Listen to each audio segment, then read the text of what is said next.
So if you're going to improve a situation, you need to know where you are first before you can move forward. So let's do a little heat test, if you will, on my dash. 97.5. Can you guys see that? All right, we're back, and I'm just as curious as you guys are what the temperature differences are between the two cars, with and without protection.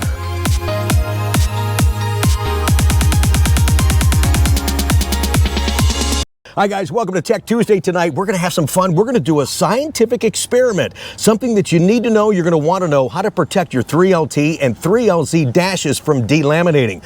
Real quick though, I want to reintroduce Joe from Solar Performance. What a great show last week. Joe, good to see you. It looks like you're enjoying some wine tasting or something right now. I mean, listen, Rick, I always pull myself away for whatever you need.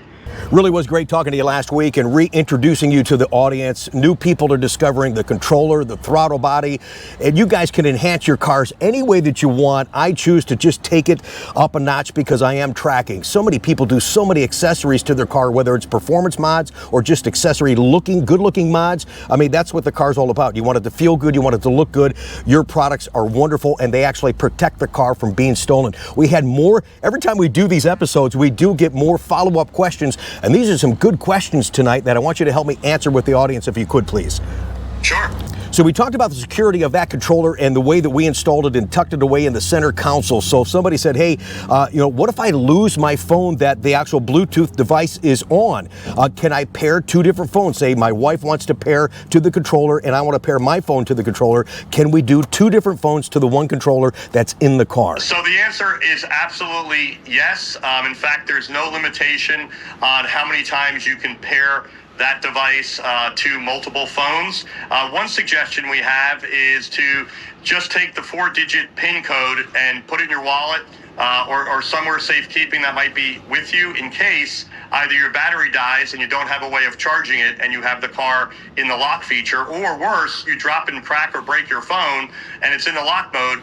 How on earth are you going to basically get to turn that off to be able to drive from wherever you are? Right. In that case, if you didn't have somebody next to you or a friend, any phone that you can borrow from the hotel or any individual, you just download the app just like you did originally, type in the 4-digit PIN, and the car doesn't know that that's not your phone or not. That's a great point in an emergency. Never thought about that. Kind of leads into the second question. So yes, to answer that, and I had several calls on that, you could pair two different phones and it's really a great safe feature. I love the performance enhancement to the accelerator, but the safety feature, preventing people from getting in the car, starting the car with these little devices that they're using, that's really the value story behind this device. Somebody says, what if somebody knows about it? They watch one of these videos. They say, hey, let me look at the center console. Oh, you've got one of those things, and they unplug it. Can they still steal the car if they do that? No, so actually if they unplug from the little LCD screen, right, what's going to happen is, and they try and drive away, they're going to get a check engine light and the car is going to go into limp mode because the car will know that something electronically has been disconnected and it's going to do everything it can do to protect itself because it doesn't really realize what the failure might be. If they don't touch that or they've never installed it, the question is, can they uninstall it down by the gas pedal? Well, in 6 years of the product and thousands and thousands, we've never had one person call us up and say that, they had the lock feature on and somebody was able to, disconnect it and drive their car away. But even if they knew it was in the car, you've seen the install. Chuck did a great job. Envision yourself starting a car as a thief. You hit the gas pedal, nothing happens, and you go, oh my God, it's probably got this device in it. Now you basically open the car door, exposing the car light. You have a flashlight because it's dark out, presumably. You're trying to find the grommet that houses the 10mm 2-inch bolt that has to come out, force the gas pedal forward, spin it on its side, take the connector off, unlock it, find where the other end is behind the carpet, put it all back together and hope with your back on your knees that somebody hasn't smacked you over the head already for trying to steal their car. No, that's exactly right, Joe, because what's the chance they're going to have a bag of tools with them and a 10mm to take the time to take that pedal off? When they're stealing a car, I don't think like a thief, but if you're stealing a car, it's all about quickness. So like you said, they're going to have the door open with a light on, a flashlight, and they're going to take extra time to do that. I put a club on my car to slow down people even more so. If they're going to go through all that, at some point you're going to be discovered. So I just don't see that to be likely at all. Yeah, I mean, let's be honest. The enemy of a thief is time. And, as easy as the install is, it still takes you 6, 8, 10 minutes, and that is not what a thief is interested in. No, and it's funny because the interview that you and I did last week, and it was kind of a refresh from a year ago, that was actual footage of that guy stealing that C7 yellow convertible, and that was in real time, and that took him 30 seconds to steal that car. Yep. So, and that's how he's able to do it. The most important fact is, in 6 years and thousands of sales, not one person has called in and said, hey, I had your lock on and my car got stolen. I think that's evidence of the point we're making. If somebody's a thief, they want to be in and out, and they're not going to try and diagnose what's going on with the car. Well, and that kind of segues right into my next question too. And all the years that you guys have been doing this and putting this on, not just Corvette and all the other GM products and all the other manufacturers that you mentioned, I think is fantastic for our audience to extend it beyond Corvette for those cars. Have you ever had a warranty issue with these being on the car, the throttle body and or the controller? I can honestly tell you, not one. You see, that's why I love your product, man. I love this. Yeah, and look, is anything possible in the future? Sure. Right. But to date, not one person has called complaining that, great, I've had your throttle controller and or your throttle body, and now I'm being told that I voided my warranty. And we always said this, Rick, together, if you're that concerned that something is going on with your car that might relatively be tied to the possibility that it's any aftermarket part you've done, whether it's ours or others, it's just wise to swap it back to stock before bringing it in. I mean, why would you not do that? Sure. No, I get it. And that's the extreme. And, like I said, when they check it, it mirrors and integrates so well with the General Motors system, it doesn't even detect your controller. So I don't think there's a need to do that, in my opinion. But, I mean, that's an extreme situation. And to show you guys that we do read the comments, and that's why we did this at the beginning of tonight's Tech Tuesday and my scientific test that I'm excited to share with you. You guys said, hey, well, how come GM, if you can do a 91 millimeter, how come GM didn't do it out of the gate? And you answered it well with all that technical data as far as the economy to scale story. I really do appreciate that. So if you want to expand on that one more time for the audience, I appreciate that. Yeah, so frankly, again, compliments to Chevy and GM. They're a large company. Ford's a large company. It's called economies of scale. If you're going to build a $70,000, Ferrari killer, you've got to be wise, and you've got to use as many parts in your arsenal as you can. The truth is, the 87 millimeter that's in the C8 is no different than the one that was in the C8. It's the same part number. It's the same size. Frankly, I listed, and I won't do it now, but there are about 10 or 12 other GM vehicles that use the identical 87 millimeter throttle body. In fact, some of those go back 10 years ago. Right. And so it's just being wise. Having said that, the car can absolutely handle more air, all of the 91 millimeters, and the proof positive of that is the car is manufactured to basically go into check engine mode and then limp mode if it senses anything that can hurt or damage the car. Our product, installed without a tune, does none of the above, and the reaction that the car gets is everything that Rick described, both driving it locally and also on the track. So it's not a knock against Corvette or GM, it's just the way it is in terms of the car can handle more air, and we're allowing the car to have more air. All right, that's perfect, Joe. Thanks again. I appreciate the feedback. And folks, I appreciate you taking the time to watch and engage and give us comments and give us good questions that'll help you and other viewers that are considering putting this product on their car. Everybody likes to do so many different things with their car. You do you, man. At the end of the day, do what I tell you. Drive the car and enjoy it. Thanks so much again, Rick. It's a great partnership, and most importantly, we really enjoy and thank your followers for investing in the products and frankly, enjoying their cars even more. So thanks to all of you as well. Absolutely.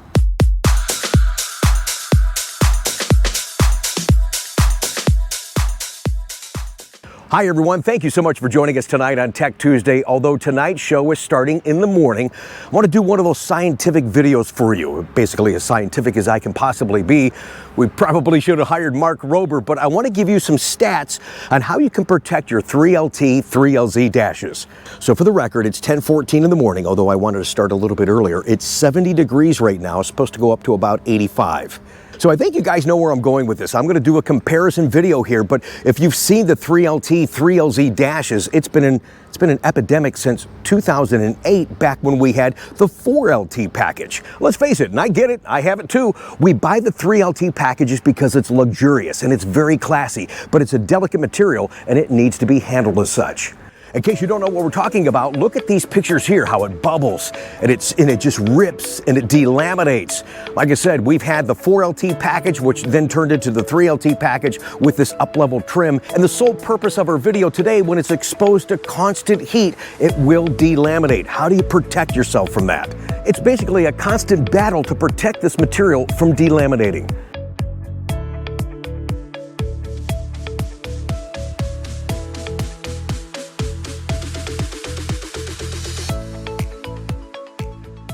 I'm going to show you what I do with my car. It's a 2023, 2.5 years old, 51,000 miles. It never sits in the garage. It's outside all the time. The perfect potential to delaminate that dash, and it's not. And here's what's really fun for me for this scientific video, if you will. You've got to use like materials for comparisons. Now, yes, we've got 2 Rapid Blue cars, which means absolutely nothing, but they are both 3 packaged cars, and they have the tension blue interior.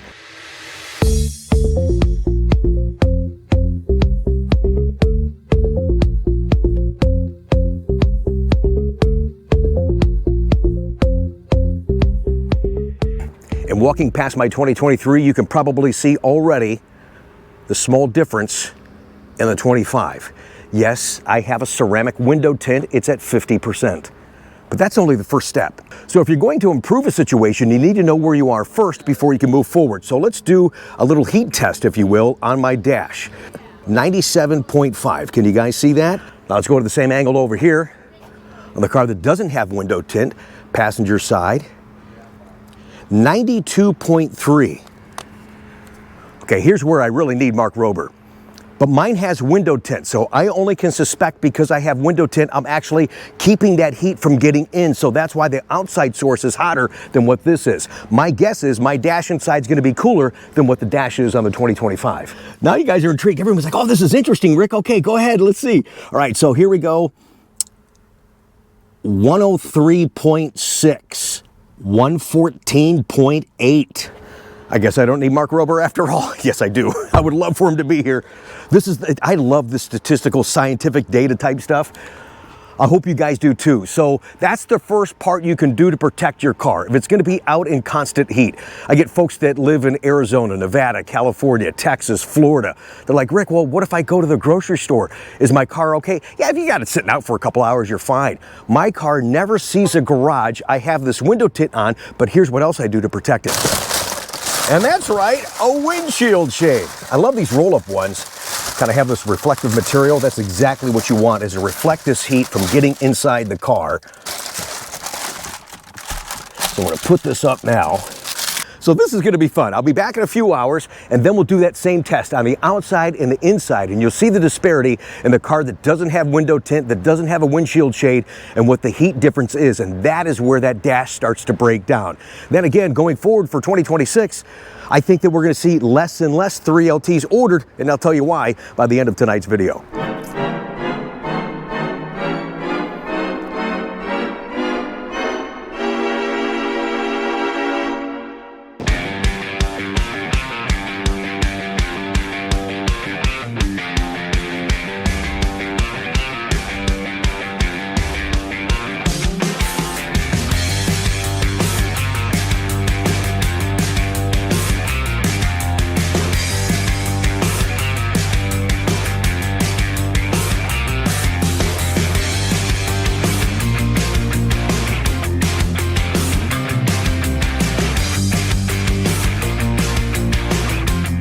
All right, we're back, and I'm just as curious as you guys are what the temperature differences are between the two cars, with and without protection. All right, let's come into the shade so you guys can see this. Hopefully you can see this. It's 248, and it's now 83 degrees compared to what it was this morning when we started this test, this scientific Corvette test. So after I show you the findings today, I don't want you to be afraid to own or buy a 3LT or 3LZ packaged car. So here's my car. Clearly, this is going to be a lot hotter than that car. It is reflecting the heat. That's exactly what that windshield shade's for, plus my window tint. Let's test it and see. You can see it is 152.2. Okay, here we are, same position now. And this is 129.7.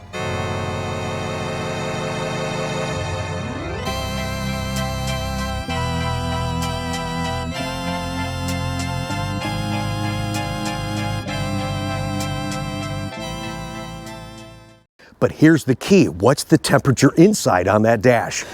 And we'll shoot it from the same angle that we did this morning on that passenger side in the center. So let's get right there. I'll hit this, and hopefully you guys can see that. 168, 170. 170. All right, let's check out my car. With the window tint and the windshield shade.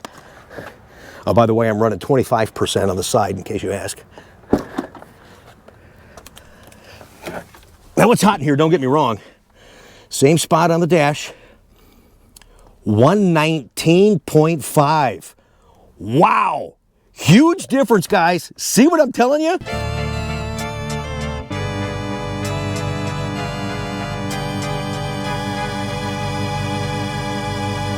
And we did this all by ourselves without Mark Rober, although I would have enjoyed having him part of this scientific test on the Corvette dashes. A 50-degree variance between protecting and not protecting your windshield. Yes, the tint's important, but the windshield shade really makes the big difference.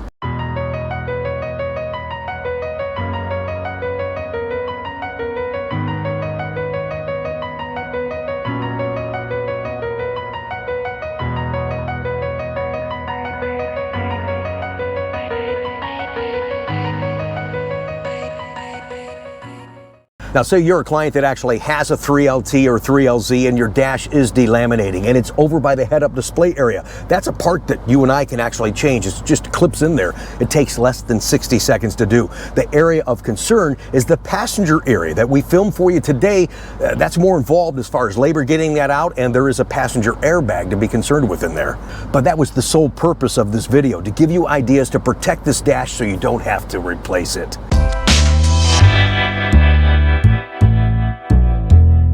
Thanks again for watching tonight. As we said at the beginning of the video, I suspect in 2026 that we're going to see more 2LT packages order and less 3LT packages for the very reasons that we talked about today. And I hope the tips I gave you guys don't discourage you from buying the luxurious 3LT, getting the Alcantara up here on the roof, and the A-pillars and behind your seats, and the GT2 seats that come in that package, and just really aesthetically how it looks, but also how it feels. But I do think that more people will order the 2LT in 2026 for this reason alone. Many of you ordered 3LT, 3LZ because you wanted all black interior and a colored stitching. And the only way to get that up until 2026 was in a 3 packaged car. Now in 2026, you can do that in a 2LT. The very first car we got for 2026 was that Roswell Green. That was a 2LT. Everybody opened the door and go, oh wow, you ordered a 3LT? They immediately thought that. They saw the black interior with the yellow stitching. No, that was a 2LT. So that's going to be, I think, a little bit better value story for you guys. It'll save you a little bit of money. So if you want the black interior with red stitching, blue stitching, yellow stitching, now you can get it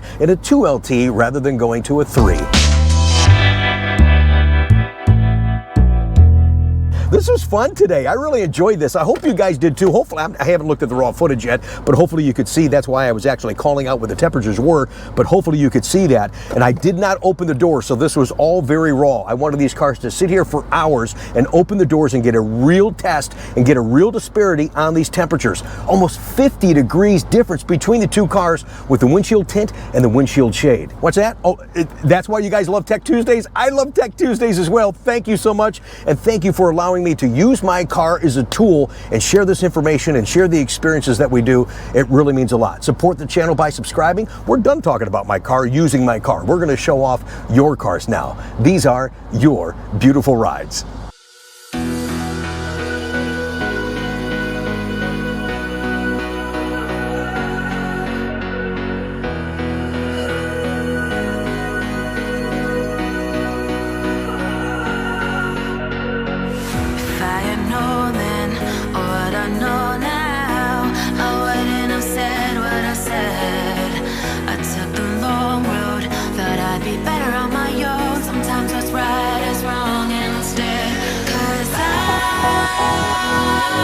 was too young, and I didn't understand that you were no one, and I can't wait to see you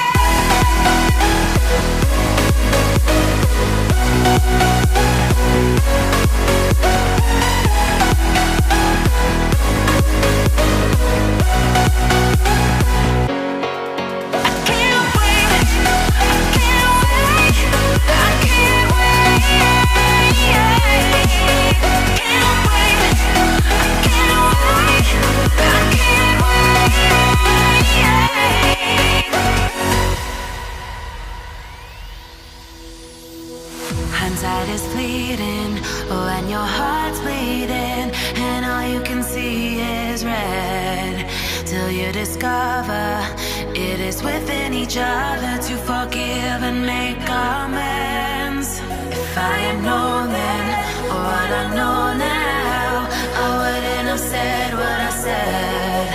I took the long road, thought I'd be better on my own. Sometimes what's right is wrong instead, 'cause I was too young, and I didn't understand that you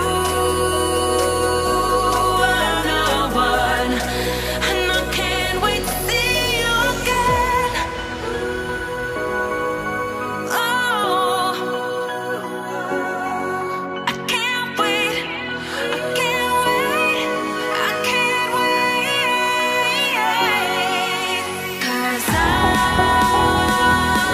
was too young, and I didn't understand that you